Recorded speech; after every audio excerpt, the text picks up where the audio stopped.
तो ये तस्वीरें आप देख रहे हैं सचिवालय के बाहर की, जहां पर पोस्ट कोड 980 ड्राइंग मास्टर के जो अभ्यर्थी हैं जिनकी डॉक्यूमेंटेशन भी हो गई है, फाइनल रिजल्ट का इंतज़ार कर रहे हैं। और तकरीबन 6 महीने पहले डॉक्यूमेंटेशन पूरी हो गई है, बावजूद इसके अभी तक परिणाम नहीं निकल पाया है। कमीशन भंग कर दिया गया है। उसके बाद से लगातार जो अभ्यर्थी हैं अलग अलग पोस्ट कोड्स के वो रिजल्ट डिक्लेरेशन की लगातार मांग कर रहे हैं। और आज ड्राइंग मास्टर के जो अभ्यर्थी जो डॉक्यूमेंटेशन इनकी हो गई है, फाइनल रिजल्ट का इंतज़ार कर रहे हैं, वो पहुंचे हैं और सुबह से इंतज़ार कर रहे हैं कि मुख्यमंत्री से मिलेंगे और बात करेंगे उनसे कि रिजल्ट जो है वो जल्द डिक्लेयर हो। तो कुछ लोगों से बात भी करेंगे। जी, आपसे ही जानना चाहेंगे कब से पेंडिंग है रिजल्ट और क्या कितनी परेशानी हो रही है, क्योंकि बेरोजगारी बहुत ज़्यादा है। जी सर, सबसे पहले तो मैं आपका थैंक्स करना चाहूँगी कि आपने हमारी बात को उठाने का जिम्मा लिया।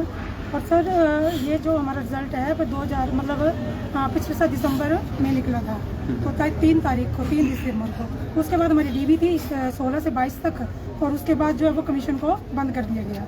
तो उसके बाद से हम परेशान हैं। तब से हमारा रिजल्ट जो है हम रोज़ वेट करते हैं कि डेली रिजल्ट आएगा। कितनी बार सीएम साहब से हम मिल चुके, तो अभी तक तो रिजल्ट का कुछ भी आता पता नहीं है, कब आएगा कब नहीं। तो इस वजह हमने आज डिसाइड किया कि हम सीएम से मिलकर जाएंगे।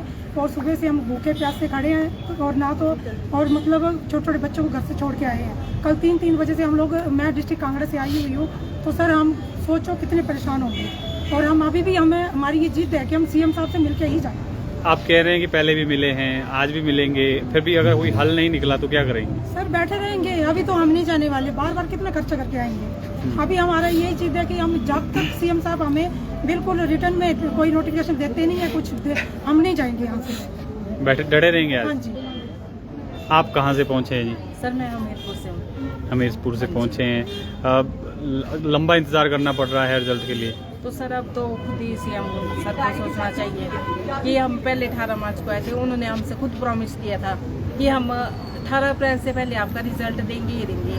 और प्रॉमिस किया था तो प्रॉमिस का मतलब तो खुद, और सर ने इतना बोला था कि मैं खुद सीएम बोल रहा हूँ, तो सीएम का मतलब आप समझते हैं कि सीएम सर ने खुद बोला है। तो अब हम छोटे छोटे बच्चे हैं, हमारा भी घर परिवार है। अब हम उनको छोड़ के आए हैं। अब जब तक हमें सीएम सर नहीं मिलते और रिटर्न में लिख के नहीं देते, हम नहीं यहाँ से जाएंगे, चाहे हमें सड़कों पर क्यों नहीं बैठना पड़ जाए।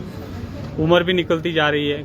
यस सर, 45 ईयर प्लस हो रहे हैं सभी, 40 ईयर प्लस हैं सभी जो भी यहाँ पे हैं उनके। अब ऐसा बताओ, परिवार के साथ कैसे महिलाएं तो मैनेज कर रही हैं, आज तक किया, आगे हम नहीं कर सकते। अब बड़ी मुश्किल से टेस्ट निकलता है, एक तो निकलता ही नहीं है, और निकलता है तब ऐसे ऐसे पंगे पड़ रहे हैं। तो सर, इसमें हमारी क्या गलती है? ठीक है, सर ने जो भी कमीशन बंद किया उसका पहले हमें रिजल्ट तो दे दिया। अब पहले हमसे 60 दिन मांगे, अब 90 दिन मांगे, फिर अब 180 दिन हो गए सर। अब हम कहाँ जाए? सीएम सर के पास जाए, विजिलेंस के पास जाए, फिर से विजिलेंस के पास जाए, फिर से सीएम के पास जाए। ये रूटीन बनी हुई है बस। अब हम ना तो कुछ बोल सकते हैं, अब सीएम सर बोलेंगे जो कुछ बोलेंगे।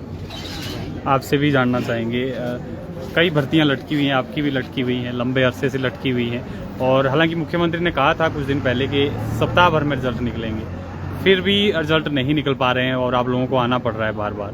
कितनी परेशानी है? पहले ही बेरोजगार आप लोग हैं और खर्चा करके बार बार मिलने पहुंच रहे हैं। नमस्कार, मैं राज वालिया, जिला मंडी से हम सभी लोग आए हैं। और मैं आपको बता देना चाहता हूँ कि मतलब कि सुप्रीम सरकार जो कांग्रेस सरकार है, जितने भी सरकार बनने के बाद जितने भी हमारे पोस्ट कोड हैं, जितने भी हमारे रिजल्ट पेंडिंग्स हैं, सभी लोग इंतज़ार कर रहे हैं कि कब उनको रोज़गार मिल पाए। देखिए, सिंपल सी बात है, हम इस तरह का कोई ऐसी मांग नहीं कर रहे हैं, हम कोई मनी की डिमांड नहीं करते, हम कोई ऐसे भत्ते की डिमांड नहीं करने आ रहे हैं। हम अपने हक जो हमने फ़ाइट करा है, जो हमने एग्ज़ाम दिए हैं, जो हमने मेहनत की है, हमें देखिए हमारे घर वालों ने हमें एकेडमिक एजुकेशन दी, हमें फिर जो टेक्निकल एजुकेशन दी, हमें डिप्लोमा करवाया, उसके बाद हमने क्वालिफाइड करा, मेहनत करी, रात दिन हमें मेहनत करी, और उसके बाद हमने टेस्ट को क्वालिफाइड किया।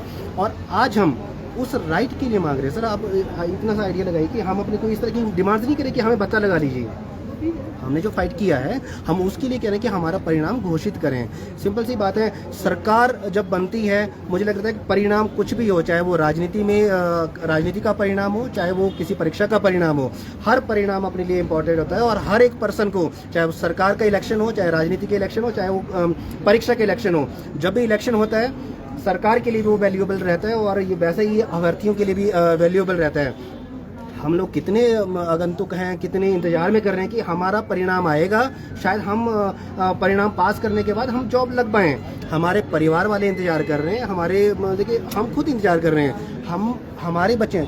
सर लास्ट टाइम आपने जाना होगा 3 मार्च को हम लोग आए, 3 मार्च को आए, उसके बाद 18 मार्च को आए। मुख्यमंत्री जी ने हमें वादा किया। सबसे पहले तो मैं बता दूं, व्यवस्था परिवर्तन हमें मालूम है कि व्यवस्था परिवर्तन हो रहा है, व्यवस्था परिवर्तन करने की सरकार है, पर लेकिन व्यवस्था परिवर्तन करने में इतना समय, अगर आप व्यवस्था परिवर्तन कर रहे हैं, क्योंकि इतना समय तो लास्ट सरकारें भी लगा रही थी। 5 साल सरकार ने, चलो मैं सरकार की बात नहीं कर रहा हूँ, पिछली सरकार में भी इस तरह का हुआ था। अगर ये व्यवस्था परिवर्तन करने के लिए आज हमारे जन प्रतिनिधि के रूप में अगर सामने आए हैं, तो मैं चाहता हूँ, मैं सरकार से विनती कर रहा हूँ, आप व्यवस्था परिवर्तन करें। पर इस तरह का हम लोगों को प्रताड़ित करके किस तरह की व्यवस्था परिवर्तन कर रहे हैं आप? मैं चाह रहा हूँ जितना जल्दी हो सकता है, जल्द से जल्द, मैं चाहता हूँ, क्योंकि 6 मंथ, आप 6 मंथ में 180 दिन में एक पोस्ट कोड की मैं बात कर रहा हूँ, 180 दिन में एक कैंडिडेट फॉल्टी है उस पोस्ट कोड में, 180 दिन में एक कैंडिडेट है, 18 कैंडिडेट भी नहीं है। एक पोस्ट कोड में एक कैंडिडेट है, 18 भी नहीं है, 80 भी नहीं है, 180 होते। हम खुद सरकार से विनती करते हैं कि इसको हम खुद विनती करने आते हैं। आप अंदाजा लगा लीजिए, 180 दिन में एक कैंडिडेट भी फाइनल नहीं है। हम मांग करते हैं, बहुत हो गया प्रताड़ित करना, बहुत हो गया, हमारा परिणाम निकाल दीजिए। विजिलेंस से फाइनल रिपोर्ट लीजिए विदिन 10 डेज। आज हम आए हैं यहाँ पे, हम सभी यहाँ पे रुके रहेंगे। हम यही कहेंगे, हमें क्या है, हमें और कोई डिमांड नहीं है, हमें चाहिए रिटर्न नोटिफिकेशन चाहिए, वो विजिलेंस के लिए निकाली जाए और वो HPPSC के लिए निकाली जाए। दूसरी बात मैं कह देना चाहता हूँ, 6 महीने से हमारे HPSSB को बंद किया गया है और 21 फरवरी को मेरे ख्याल से उसको सेवा से बंद कर दिया गया है। और लेकिन वहाँ का जो स्टाफ है, मुझे लग रहा है 60 लाखों का वेतन उस फैकल्टी को जा रहा है, HPSSB की फैकल्टीज को जा रहा है, उनका यूटिलाइज किया जाए। अगर आपको लगता है HPSSB का जो फैकल्टी है, जो स्टाफ है, वो करप्टेड है, उनको बाहर करें। फिर क्यों नहीं सस्पेंड कर रहे हैं? आप उनको बाहर करें अगर वो आपको करप्टेड लग रहे हैं, लेकिन वो करप्टेड नहीं है, वो भी हमारी तरह ईमानदार लोग हैं, तभी वो वहाँ पे बैठे हुए हैं। आप उनका यूटिलाइज करो, उनका यूज करो, ताकि हमारा परिणाम निकलने में जल्दी हो सके। आप कहते हैं कि हमारे पास बर्डन है, आप कहते हैं HPPSC कहता है कि हमारे पास स्टाफ नहीं है। अरे वो स्टाफ वहाँ पे क्या कर रहा है? आप उन लोगों को HPSSB के स्टाफ को घर में बैठकर आप उनको वेतन दे रहे हैं, लाखों का वेतन दे रहे हैं। आप थोड़ा सा यूज करो ना उनको यूज करेंगे। 60 एम्प्लॉयज हैं, वही एम्प्लॉयज उससे पहले सारे के सारे रिजल्ट निकालते थे और विद इन टाइम निकालते थे। अगर HPPSC को HPSSB की फैकल्टी का मतलब के साथ मिलेगा, मुझे लग रहा है कि 10 दिन 20 दिन ज़्यादा नहीं होंगे परिणाम निकालने के। मैं विनती कर रहा हूँ, हम आज सभी लोग यहाँ से तब तक नहीं हटेंगे जब तक हमें रिटर्न नोटिफिकेशन नहीं मिलेगी।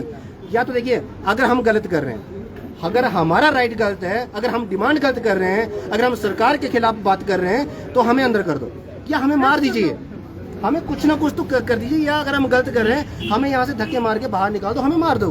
अगर आपको लग रहा है ऐसा, हम अपने राइट की बात कर रहे हैं, अपने हक की बात कर रहे हैं। मैं यही कह रहा हूँ कि हमें विद इन 10 डेज हमें आज नोटिफिकेशन चाहिए। अगर आप देखिए, हमारे भाई साथी बहनें चंबा से, किन्नौर से, शिलाई से, सिरमौर से, सभी डिस्ट्रिक्ट से आ रही हैं। आप मुझे बताएं, कल से हम इंतजार कर रहे हैं, आज मॉर्निंग से हम यहाँ बैठे हैं, हमें नीचे बैठ रहे हैं। इतना समय होने के बावजूद ये शाम को हमें 8 बजे आएंगे, हमें 10 मिनट के बाद हमसे करेंगे और हम लोग जाएं। हमारे पास इस तरह की सुविधा तो है नहीं, हेलीकॉप्टर की फैसिलिटी या इस तरह की कोई फैसिलिटी है कि हम यहाँ चंबा वाले लोगों को यहाँ से बैठाएंगे और सीधा मतलब के 2 घंटे में वहाँ पे लैंड करवा देंगे। अरे समझिए, हमारे साथ कितनी बहनें आई हैं अपने परिवार को छोड़कर, है ना, अपने बच्चों को छोड़कर आ रखी हैं, उनकी एजुकेशन छोड़ के आ रखी हैं। तो इस सारी स्थितियों को समझें। और मैं कहता हूँ, OPS लास्ट बार जो इलेक्शन हुए हैं, उसमें OPS और सभी बेरोजगारों ने, जो हमारे युवा बेरोजगार लोग थे, हमने गवर्नमेंट का साथ दिया है। और मैं उम्मीद दिलवाता हूँ, हम सभी लोग विश्वास दिलाते हैं आज आपके मीडिया के माध्यम से, अगर हमें मतलब कि इस तरह का प्रताड़ित ना करते हुए अगर हमारे परिणाम को जल्द घोषित किया जाता है, 2024 में हम सब आपके साथ रहेंगे। बहुत बहुत धन्यवाद। तो जिस तरह से आपने अभ्यर्थियों को सुना, साफ तौर पर कहना है कि 10 दिन के भीतर जो है वो परिणाम निकालें, और आज रिटर्न में अगर आश्वासन मुख्यमंत्री देते हैं रिजल्ट घोषित करने को लेकर, तभी ये लोग जो है अपने घर जाएंगे। और साफ तौर पर इनका कहना है कि सुबह से इंतज़ार कर रहे हैं, लेकिन अभी तक जो है कोई सुनवाई नहीं हुई है और बार बार सरकार का दरवाज़ा जो है खटखटाना पड़ रहा है। और साफ तौर पर कहा है कि 2024 में भी जो है पूर्ण साथ ही देंगे अगर इनके हक में बात होती है, जिस तरह से विधानसभा के चुनाव में जो है इन्होंने साथ दिया है। तो फिलहाल के लिए आपको इसी अपडेट के साथ छोड़े जाते हैं। ताज़ा तरीन अपडेट के लिए आप बने रहें पंजाब केसरी हिमाचल के साथ।